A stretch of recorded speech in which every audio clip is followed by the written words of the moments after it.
એ ઉજ્જૈનની અંદર વેદ પ્રિય બ્રાહ્મણ છે, જેનું નામ જ વેદ પ્રિય. વેદ એટલે વેદો, જેને પ્રિય છે એવા વેદ પ્રિય બ્રાહ્મણ. એના 4 દીકરા છે.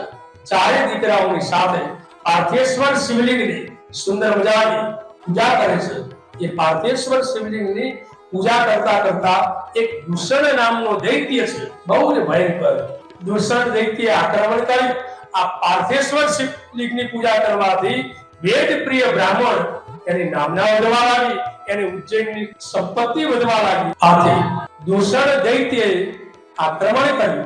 બધા જ નગરજનોએ દોડતા એ બ્રાહ્મણને વિનંતી કરી, ગુરુદેવ આપ અમને બચાવો. વેદ પ્રિય બ્રાહ્મણ કહે, હું તમને નહીં બચાવી શકું, બચાવશે ભોળાનાથ. આ પાર્થેશ્વર શિવલિંગ છે, એ શિવલિંગને વિકળી જાઓ, ઓમ નમઃ શિવાય, ઓમ નમઃ શિવાય મંત્રનો જાપ કરો, જાઓ, ભોળાનાથ તમને બચાવશે.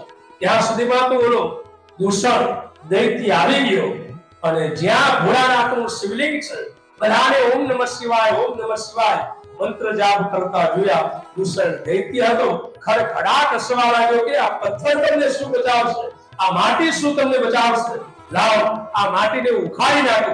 અને બરાબર શિવલિંગને ઉખાડવા ગયો અને બરાબર શિવલિંગને જે હાથમાં લીધો, સાહેબ ધ્યાન આવજો, ત્યાં ખાડો પડ્યો અને શિવલિંગને આમ ઉચકીને જ્યાં ફેંકવા જાય, ત્યાં તો એ જ શિવલિંગમાંથી ભોળાનાથનું મહાકાળ સ્વરૂપ એટલે રૌદ્ર સ્વરૂપ એ શિવલિંગમાંથી પ્રગટ થયું.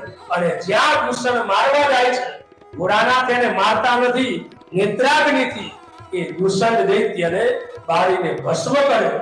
આજ તમે ઉજ્જૈનમાં જાઓ તો મહાકાલેશ્વર એ ભસ્મની આરતી થાય છે, કારણ કે દૂષણને નેત્રાગ્નિથી બાળ્યો છે.